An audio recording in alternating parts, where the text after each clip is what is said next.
আসসালামু আলাইকুম। আজকে আমি আরব আমিরাতে আসার জন্য কিছু গুরুত্বপূর্ণ তথ্য শেয়ার করব আপনাদের মাঝে। তবে এই মুহূর্তে আরব আমিরাতে আসার জন্য আপনাকে 4টি শর্ত পূরণ করতে হবে। এই 4টি শর্তের ভিতরে যদি আপনি থাকেন তাহলে আপনি আসতে পারবেন, আর যদি একটা স্কিপ করে যান তাহলে কিন্তু আপনি আসতে পারবেন না। তবে ভিডিওটা অনেক গুরুত্বপূর্ণ হতে চলছে, একটু স্কিপ করা যাবে না, আপনারা কন্টিনিউ করতে থাকুন ভিডিওটা। সম্পূর্ণ কথাটা শুনে তারপরে আপনার ডিসিশন নেবেন আসবেন কি আসবেন না। প্রথমত আসি হাই প্রফেশনাল ভিসা, যেটা কিনা সংযুক্ত আরব আমিরাতের সরকার এইখানে অনেক লোক নিচ্ছে। সো যাদের হাই প্রফেশনাল অ্যাবিলিটি আছে, মাস্টার্স ডিগ্রি অথবা অ্যাকাউন্টিংয়ের উপরে দক্ষতা আছে, এই ভিসায় আসতে হলে প্রথমত আপনাকে বাংলাদেশ থেকে আপনার সার্টিফিকেটগুলো সত্যায়িত করতে হবে। সত্যায়িত করার পরে আপনি যে কোনো একটা এজেন্সির মাধ্যমে আপনি আপনার ফাইলগুলো প্রসেস করাবেন, তাদের কাছে আপনার প্রয়োজনীয় ডকুমেন্টগুলো সাবমিট করবেন। তারা যখন সংযুক্ত আরব আমিরাতের ওয়েবসাইটে এই ডকুমেন্টগুলো প্রোভাইড করবে, তখন ওইখান থেকে আপনার ইমেইলে একটা লিঙ্ক আসবে এবং ওই লিঙ্কে $50 পেমেন্ট করার পরে আপনাকে ইন্টারভিউ নেওয়া হবে।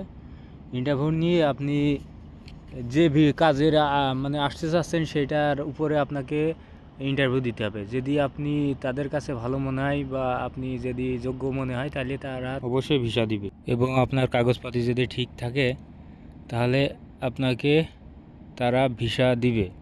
7 কর্মদিবসের ভিতরে আপনাকে ভিসা দেবে। বর্তমানে বাংলাদেশ থেকে এই ভিসায় অনেক মানুষ আসতেছে, তবে যাদের অ্যাবিলিটি আছে শুধু তারাই আসতেছে, আর যাদের মানে এই ধরনের কোনো যোগ্যতা নেই তারা আসতে পারবে না। মূলত আগে থেকেই যাচাই বাছাই করে যোগ্য লোকদের এখানে আনা হচ্ছে। যারা অযোগ্য, এই হাই প্রফেশনাল ভিসায় আসার অযোগ্য, তাদের নেওয়া হচ্ছে না। তো যারা চিন্তা করছেন যে আমি সার্টিফিকেট দিয়ে আমি এইভাবে আসবো, অথবা আপনার এক্সপিরিয়েন্স নেই সেই রকম, আপনি সার্টিফিকেট দিয়েই আসতে চাচ্ছেন, তাইলে আপনি এটা না করতে পারেন, কারণ আসলে বিপদে পড়বেন। বা আপনার যে লিঙ্কের মাধ্যমে ঢুকে আপনি $50 দিয়ে ইন্টারভিউ দেবেন, ওইটাই আপনার লস হবে, তাছাড়া আর কিছু না। আপনি আসার মানে প্রসেস করার আগে একটু চিন্তা ভাবনা করে তারপরে প্রসেস করবেন, ঠিক আছে? তার আগে যদি প্রসেস করেন তাহলে আপনি আপনার $50 তো কম টাকা না, এইটাও আপনি মানে লস হবে আপনার। তো এজেন্সি আপনাকে অনেক কথা বলতে পারে, তবে এজেন্সির কথায় কান দেওয়ার দরকার নেই। আপনি আপনার নিজের ইয়ে মতো চলবেন। আপনার অ্যাবিলিটি আছে, আপনি হচ্ছে লেবার ভিসায় আসার, আপনি হাই প্রফেশনাল ভিসা কীভাবে আসতে পারেন এটা আপনার নিজের বোঝা উচিত। তো আপনি কারোর কথায় বা কোনো ইউটিউবারের কথায় কান দেওয়ার কোনো প্রয়োজন নেই। আপনি নিজের যে যোগ্যতা আছে সেই যোগ্যতা যদি অনুযায়ী যদি কোনো অপশন থাকে তাহলে আপনি আসবেন, না হলে আসবেন না।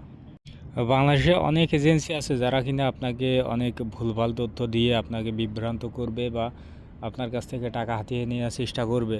তো আপনি তাদের থেকে 100 হাত দূরে থাকবেন, কারণ এই মুহূর্তে একমাত্র হাই প্রফেশনাল ভিসা ছাড়া কোনো ভিসায় আরব আমিরাতে খোলা নেই। আর হাই প্রফেশনাল ভিসায় আসতে হলে আপনাকে 100তে 100 থাকতে হবে। আপনার একটা ডকুমেন্ট মিসিং থাকলে আপনার ভিসা দিবে না। সো বি কেয়ারফুল, আপনি আপনার নিজের মতো কাজ করবেন।